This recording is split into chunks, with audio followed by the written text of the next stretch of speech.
They said the test was standard, that every citizen passed it, that if you were loyal, you had nothing to hide. So when the officer pointed at Lisa Wren and said, "Show us your sleeve," no one expected hesitation.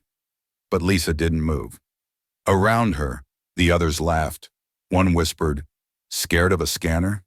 Another, "Maybe she's got rebel ink." The officer stepped forward. "You know the drill, citizen." Lisa's voice was calm, hollow. "I know it." "Then comply." Silence. Then slowly, she pulled back her sleeve. And everyone saw it. Not ink, not a scar, not a tattoo. A brand. Not fresh, but deep, circular, burned into her forearm with brutal precision, marked with the imperial seal. And just beneath it, numbers, a prisoner's serial. The laughter died. Because that wasn't a loyalty mark. It was a reminder of what the Empire does to its own, and why some never forget. The line moved with mechanical precision, each citizen stepping forward, pulling back a sleeve, letting the scanner flash green, then returning to silence. No delays, no questions. This was loyalty verification day, and on Empire-run stations, that meant obedience with a smile. Lisa Wren didn't smile. She kept her eyes down and her hands still. Her gray uniform matched everyone else's. Her boots were polished, her sleeves untouched. She looked invisible. That was the point. Then the officer called her name. "Wren, step forward. Right sleeve." She stepped forward but didn't raise her arm. The officer frowned. "You know the procedure." "I do." "Then comply." She didn't move. Not yet. A few others turned their heads. One man behind her muttered, "What's she waiting for? Permission from the stars?" The officer's tone sharpened. "Lisa Wren, this is a direct order.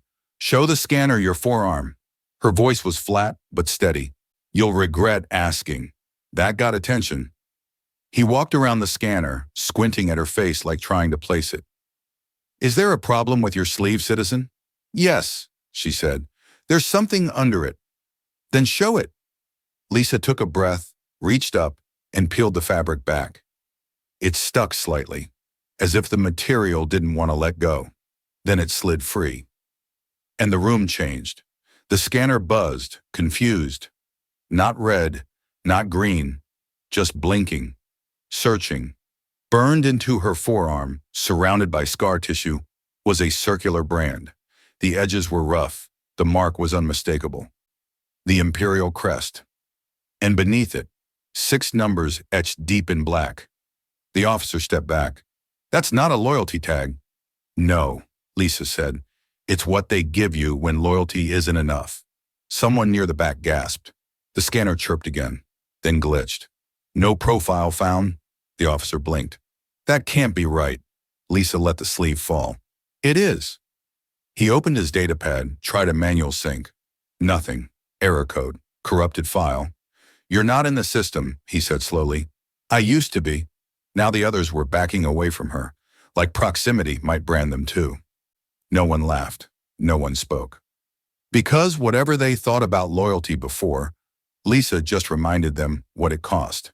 The officer tapped his pad again. Same error. Same blinking red. He swiped to manual override, tried rerouting through central command. Nothing.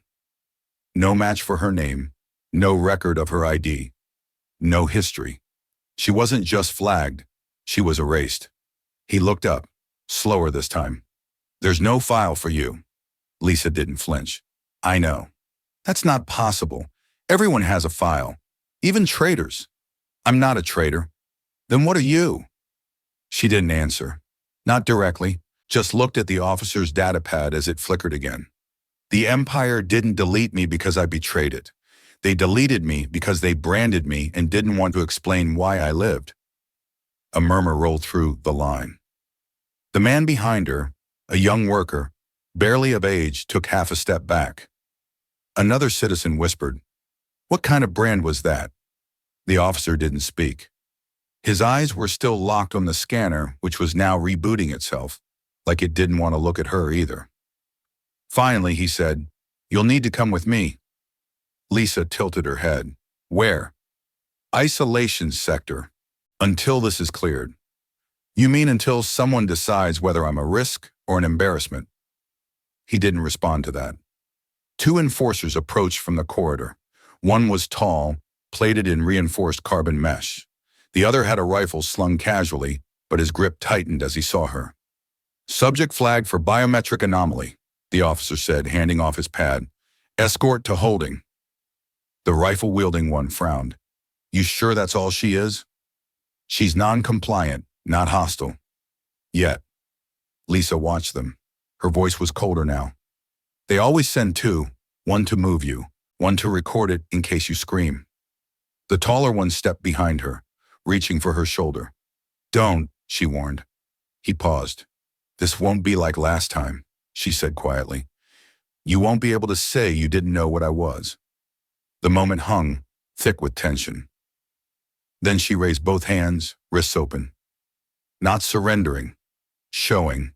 Faint white lines curved around her tendons, up her veins, scars shaped like wires. They weren't tattoos. They were tracking leads, burned into place after her sentence was handed down. You weren't processed through civil code, the second enforcer muttered. No, Lisa said. I was off-grid, one of the early programs, experimental loyalty testing, no trial, no appeal. They branded me to make an example. The officer blinked. But those units were disbanded. That method was outlawed. They outlawed it after they tested it. A pause. Did it work? He asked. Lisa looked him dead in the eye. I'm still here. They didn't cuff her. They didn't have to. The hallway to the isolation wing was quiet, sterile, like it had never been used but smelled like fear anyway. One enforcer walked ahead, the other behind. No one spoke. Lisa counted the turns. Left, then right. Down one level. Every step they took made her colder. Not from nerves, but from memory. It had been 6 years since she'd walked a hallway like this. But the walls were the same. Steel, dim, echoing your footsteps back at you like they belonged to someone else. They reached the cell. The lead enforcer keyed in a code. The door opened with a hiss. Inside, nothing but a bench and a scanner mount. She stepped in without protest. The door slid shut behind her, locked, sealed. The hum of power filled the silence. Then the lights dimmed, and the flashback began. Not in narration, not in voice, but in memory, her memory. They said it was voluntary. Just a conversation. One scan, one check. She was 19. She'd passed her evaluations with distinction, scored top 3% in all loyalty metrics. She'd even corrected her brother for anti-regulation humor once. That was on her file. They called her into a white room, gave her a tablet, asked her to read. Then came the tone. Just a subtle pulse through the air, too soft to hear, too sharp to ignore. Her vision blurred. Then someone whispered, "Hold still." A hand gripped her wrist. A machine whined, and she smelled her own skin burning. The pain came after. First the heat, then the pressure, then the branding iron pulled away. They didn't call it that. They said thermal identity stamp. Said it was an advanced classification measure, reserved for high-trust zones. But when she screamed, they didn't stop. They just kept recording. When she woke up, her arm was bandaged, and her clearance had been downgraded. No explanation, no paperwork. Just a single word in her file. Tested. She tried to ask what it meant, tried to follow the complaint path, but everywhere she went, someone was not authorized. Someone else was not aware. And within weeks, the brand was all she had left. No one answered her calls. No one undid what had been done. Eventually, her name disappeared from the rolls. She wasn't dishonorably discharged. She was erased. Like an error in a system too proud to admit it failed. The present came back slowly. The scanner in the isolation room chirped. She didn't move. A voice crackled over the wall panel. Not the officer. Someone higher. Lisa Wren, the Empire recognizes your compliance with detainment protocol. A full review of your identification discrepancy is underway. She stared at the wall. If you are found to have misrepresented your service record, she interrupted. My record wasn't misrepresented. It was sealed. If you have footage, files, or unauthorized backups, I don't. A pause. Then explain the brand. She lifted her arm, still seated. The scanner's glow caught the outline of the mark even beneath the fabric. You explain it. You're the ones who put it there. Silence. The voice changed. Different speaker now, sharper. That branding was part of a discontinued pilot. It was ordered purged. You weren't meant to retain it. I know, Lisa said. And then, quietly, that's why I kept it. Lisa stood now.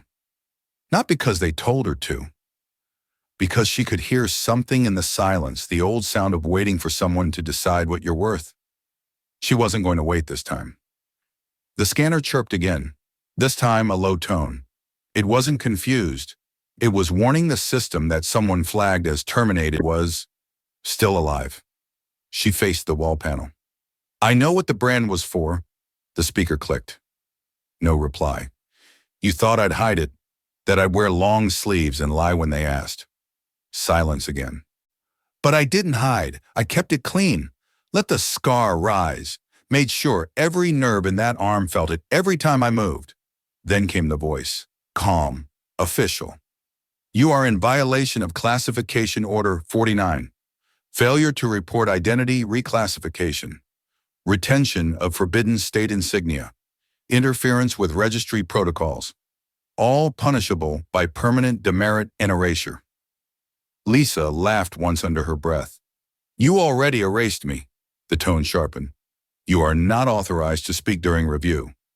You branded me and buried it. You don't get to review anything. You're a former civilian. You have no rank, no authority. You're a fragment. No, Lisa said.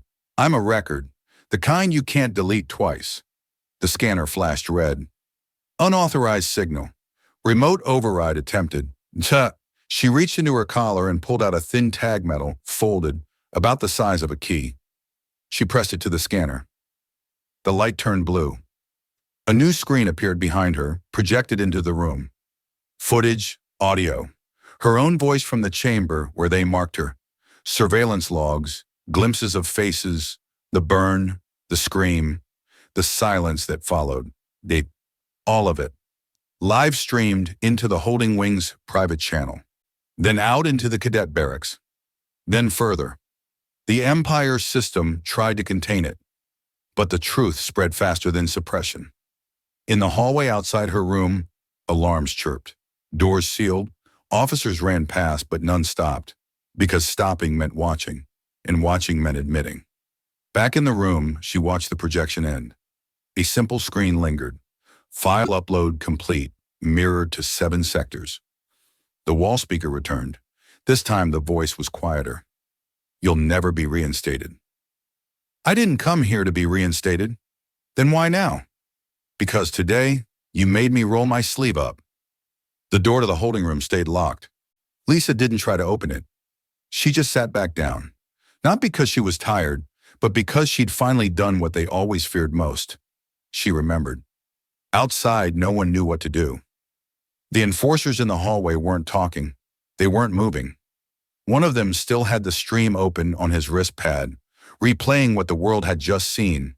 The mark, the footage, the silence. Across the station, screens that were supposed to show state announcements now showed her face. Not angry, not loud, just there. Branded, not broken, and still not backing down. In the cadet training ring, where she had been standing just hours ago, 2 recruits sat frozen on a bench. One of them whispered, they called it a loyalty test. The other shook his head. They lied. In Command Central, a superior officer crushed a comm unit in her hand. Who authorized her clearance? No one, her aide answered. That's the problem. She hijacked the scanner? She didn't need to. The scanner recognized the mark. It wasn't her override. It was ours. The superior stared at the screen one more time, then gave a single order. Black out the sector. By the time the order reached the isolation wing, it was too late. Lisa stood again. The room lights faded, dimmed to black. Not power loss. Manual override. Shutdown. Final containment. She walked to the wall and placed her palm against the scanner one last time. It didn't open the door. That wasn't her intent. It simply recorded the mark, again. Preserved the record. One more imprint, one they couldn't delete. A final voice came through the speaker. Not angry, not shouting. Just tired. Lisa Wren, you've proven what you came to prove. You can't undo it now. I wasn't trying to undo anything. Then what do you want? She didn't answer right away. She looked down at her arm, then slowly pulled the sleeve back into place. I want the next girl they try to brand to know she's not alone. A long silence followed. Then the light shut off for real. She didn't resist. She didn't run. Because this time they weren't dragging her into a cell. She'd already kicked the door off its hinges and walked back in on her own terms. They demanded proof of her loyalty. So she showed them what loyalty looked like after they burned it into her skin.